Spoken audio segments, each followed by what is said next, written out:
Marvel baby! And speaking of Marvel baby, let's talk about the big one, as Christoph Waltz says. Dude, freaking Avengers Endgame. It has a title now, baby! Yeah, man. It looks so good. It looks so good. This is, I know I might call this embellishment or over-exaggerating. This is one of the best trailers I've ever seen. And you know why? Because it doesn't show you anything, but it still gets you hyped. It shows you like three things, and it makes you want more. It does. I want so much more than what they gave me, but at the same time, like I know if they gave me too much, it would be a disappointment. Yeah, and a lot of people are actually, not a lot of people, but there are a couple people, because the majority vote on this trailer is that it's amazing. Yeah. But there are a couple people I saw who were like, oh, you know, it doesn't really show much. It's basically just one scene of Iron Man with like one scene of Captain America talking to Black Widow, and then that's it. And I'm like, well, that's good. I don't want to know anything more than that. I don't even know what the point of it is. I don't know who's the villain of this, because I've heard so many different things and stuff like that. Is it still going to be Thanos? Is it still Thanos? Because it looks like he's retired. Yeah, he's like in the field walking. You don't even get to see a shot of him. His armor is off and everything. One thing that was crazy was that in Infinity War, that was almost Thanos' movie. Like, he was almost the main character in that movie. Like it, yeah. If you actually reversed like your expectations and viewed Thanos as a hero, the Avengers almost become the villains who are trying to stop him in that movie. You know, they're trying to stop him on his quest to do good, because he's a populist basically, and he thinks what he's doing is good. With this trailer, it focuses exclusively on the Avengers now. So it's like we're back to it being an Avengers movie and not so much a Thanos movie, I guess. That's a smart move, though. It is. Because it is. This is their move. This is their chance to shine. This is their final hour. Yeah. And you really had to go big or go home when it came to Thanos, because they failed so many different times trying to get people connected to a villain. True. And this is the first time that I think this is the first time that it actually worked. Same. Marvel, as much as I love them and I love all their movies for the most part, they've always had a villain problem. Yeah. I know a lot of people like Loki, and I like Loki too. I like Loki. I thought Vulture was actually cooler than most. Because he actually had a motivation. Like, you understood where he's coming from. Yeah. It's like, you guys destroy the city and then profit off of us rebuilding the mess you made. It's like, what? So I get that. But Thanos was the first one that's like, okay, this guy is the first memorable They put villain. A lot of effort into him, a lot of screen time. Yes. They didn't really do enough of that for Vulture. I mean, you got the point of it because his cause was relatable. Yeah. For sure. But even for a Spider-Man origin story, they still focused a lot on Spider-Man, more so than they would with Vulture. That was their perfect opportunity to do that. Yeah. Is because they don't have to redo it for the third time in the last decade or whatever. Exactly. So Thanos was a real hit and run. Yeah. That was, was it home run? Not hit and run. Hit and run. Oh, that just goes to show you how much we know about sports. Yeah, I know, right? So did you went through the field goal and got the basket, right? Yeah, I got the basket through the field goal. It was great. It was a great trailer. I liked the monologue with Iron Man. That's like such a dour note to start it on, but that's a great place to start it on, because his delivery, Robert Downey Jr.'s delivery in that scene is so good. Yeah, and then he does the callback too. It's always been about you, or it's always you, or whatever. Like, oh man. Oh, it's so good, and it's funny how this dude is literally about to starve to death and like just die. Oxygen's about to run out. And freaking he still has a joke because he like taps his Iron Man helmet and he's like, "Is this thing on?" It's like a little dad joke there. He can't help himself. Yeah, he can't help himself. That's it. That's just him. But that's also got me wondering. That specific scene has me wondering what they're going to do with the Spider-Man trailer that's supposed to be coming out. Yes, because they actually delayed the Spider-Man trailer, which I'm happy they delayed it. I don't know what they're going to do for the Spider-Man trailer. I don't know what they're going to do in general. I don't know if it matters that they delayed it, though, because they delayed it only to the end of December, is what I heard. Yeah. But none of those movies are going to be coming out, so it's not like we have any new context. Right. So they're kind of in a lose-lose situation. You're either going to spoil the fact that the character comes back, or... Which you're going to do, obviously. Right. Or you don't promote the film until a month before it's released. Or it's going to be a very small teaser, and they introduce the villain, and they never even show Spider-Man. That would be cool. That would be cool. Yeah, I'd be like, oh, dang, okay, what are they going to do here? I don't know. I really don't know what they're gonna do.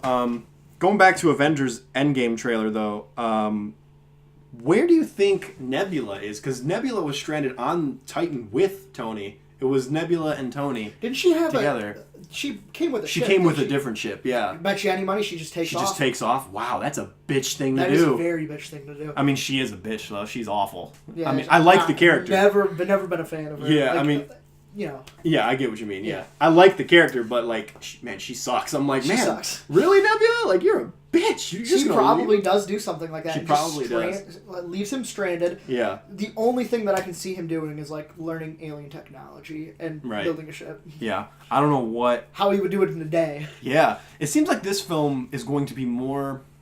How do I say it? Condensed, I guess, because there's less characters now. Because Infinity War was about bringing everyone together, everyone. But now it actually seems like there's going to be less characters now. Okay, yeah, but let me tell you something. Yeah. I just thought about this. Okay, yeah. Perfect world is if he does end up doing that. Uh-huh. They use the same montages that they did in the original Iron Man. Like, they use the same thing. Oh, yeah. Full circle. He has to relearn a new technology. Like, learns to build it from scratch. Yeah, like he's, like, forging stuff. Yeah, he hits it with the hammer. Yeah. He builds a hammer. Oh, man, that would be awesome. So cool. That would be so sick. And especially if, like, ends up being, like, his final film. Like, something happens to him. That's a perfect way to end it. It's very much heavily implied that this is going to be the last film for a majority of these characters. Yeah. So it's going to be interesting what they do with them. I don't know what they're going to do. I mean, in all honesty, the obvious response would be to kill them off, but it seems too easy. It seems too easy. I think there's going to be something different. There's going to be, I feel like they're going to have some people that end up dying, but there's been some really cool speculation. If they ended up getting, like, the Time Stone, imagine, like, they send Captain America back in time, and he gets that final dance with Agent Carter. That would be so amazing. That would be beautiful, dude. And maybe they'll pull a Star Trek where, because they went back in time, everything forward in time kind of changed, and maybe that's why some of the characters came back, like Black Panther and Spider-Man. Mm-hmm. You know, so maybe that's what happens. It's going to be interesting. I cannot wait. I'm saying interesting a lot. I always say interesting. That's my word. It's a good word.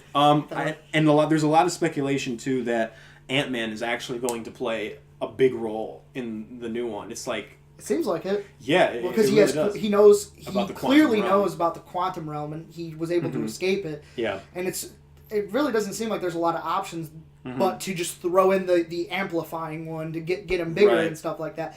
To end up leaving, I can't really see how else he would be able to do it. Yeah, exactly. Unless, I mean, there's some speculation that, like, Captain Marvel saves him, maybe, but I'm like, I don't know about, like, how is she going to get into the quantum realm? How is she going to know? Like, she just goes right to the computers, just starts typing stuff in. It just wouldn't make sense. Well, they're like, oh, maybe she goes through dimensions. I don't know. I heard that they changed her powers from the comics a little bit, so maybe, I don't know, she might have, like, some sort of foresight thing. If anything, maybe Ant-Man saves her. Maybe she's stuck in a time vortex, and that's why she hasn't aged. Maybe that's where she's been lost. Maybe she's been in the quantum realm. Maybe she's been in the quantum realm. Exactly.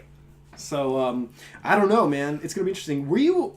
I'm personally not upset, but were you a little upset that they spoiled the fact that he got out, or were you like, or does it just make you be like, oh, how did he get out? Yeah, I'm wondering more so how he got out. Yeah. Yeah. So another thing I want to mention too. Hawkeye is back. And Hawkeye. He's freaking Ronin now.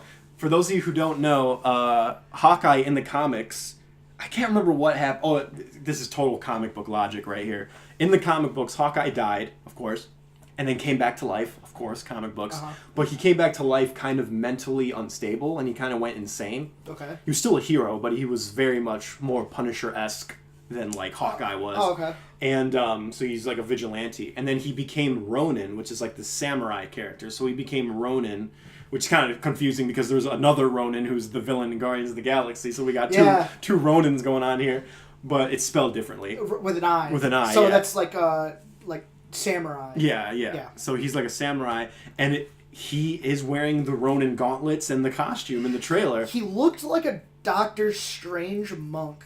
That's what I got out of it when I saw it. It's got like that dark green color. Yeah, it's like gold and like greenish. Yeah, that's exactly it. And he freaking the way he cleans his blade is so sick. He's like shing.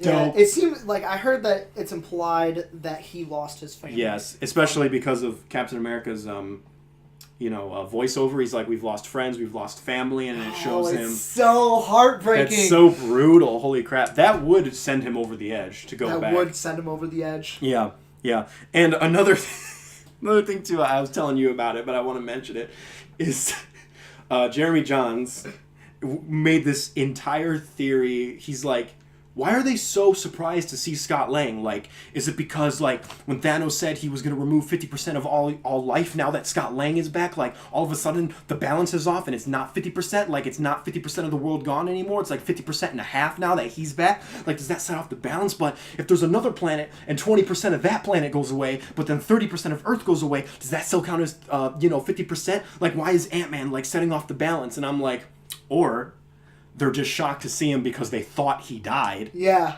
And then he's back. It's as simple as that. It's as simple as that. You got to watch the video. It's so funny because he went on this whole tangent. I'm like, no, I think it's the fact that they just thought he was dead. Yeah. And then it's like, oh, you're not dead. It was probably for comedic effect, but yeah, it's cool. It could be. I thought that was super funny. Uh-huh. What else can we say about this trailer? I cannot wait for it. I almost don't want to watch the next trailer because I feel like this is enough. This is like enough. Yeah, we just talked to my friend last night, and he was like, I was like, did you not watch it? He's like, what are you talking about? Yeah, I watched it. I watched it 100 times. I'm like, you said you weren't going to watch it. He's like, yeah, I couldn't wait. Yeah, that's what my friend, too. My friend David was like, I'm not going to watch anything. I'm not going to watch any trailer or anything. And then he just couldn't, just couldn't help himself. Day one. Yeah, dude. Day one. Exactly. So, I don't know, man. Are you going to watch the next one? I feel like I might. All right. I'm not wait. There you go. So, yeah, because, I have a 2 trailer limit. I got the teaser, which this is basically a teaser, but it sets the tone and atmosphere perfectly. Such a dour trailer, but that's where it should be, But it ends with a little bit of hope with Ant-Man and making a joke. Social media and with trailers being showed at like the movies, it's going to be hard to escape. Yeah, you can't. You're going to hear something, even if you were trying to avoid it. You're going to hear it like, "What? This person dies in it." Yeah. It's like, now I gotta know. Even yesterday with Mark, our friend, he was like, did you hear about the Spider-Man Homecoming trailer? It was premiered in Brazil, and they got, like, a description of it or whatever, and he was like, yeah, apparently, like, Mysterio's not a villain. And, like, he was saying, good guy. He's a good guy now. What? And I'm like, what? And it's like, okay, I don't like to hear that stuff. I just want to watch the trailer, but, yeah, like, you're going to hear something about Yeah, we just heard it in passing. Yeah, exactly. So, I don't know what they're going to do. I'm so excited for this movie, though. I'm so excited, If they can stick the landing, this is exactly what Marvel needs. Even for like people like Red Letter Media. They don't really care for Marvel movies, but they give credit where it's due. They liked Infinity War a lot. Yeah. And if this succeeds, I feel like this is going to keep people invested even in the films that they think are lukewarm. Yeah. Because they know it's going to build up to something good. Exactly. And that's kind of where I'm at too. Like some of these movies I'm like, I can do without like Ant-Man 2 just before I even saw it. Right. Just as an example. Mm-hmm. But I'll continue watching them. Yeah, I have to continue watching them. Right. It's such a cool thing to have like an episodic movie series now, and I think that's kind of the mentality. That's why they brought in the Russo brothers, because they came from TV. So they had like a serialized mentality to these films, and they added that serialized mentality to the films. And I think that's the best way to watch these films. You can't watch Infinity War as a standalone. You just can't. Yeah. At this point, it's impossible. Well, you can't watch. For me, you can't watch Infinity War if 2 of them existed. It's kind of like watching Empire Strikes Back and not like finishing it up. It just ends on like such a dour note. Yeah, exactly. So. Oh, dude, I cannot wait for this movie. Yeah, so I can't wait either. All right, we're going to do sometime in January. We're going to do an anticipated list. Our anticipated list. I'm just going to spoil it for you. This one's my number 1. I'm gonna do a little bit of research before I say anything like that. But like, it's hard not to say that. It's hard not to. Oh God, I love it. Oh, I can't wait.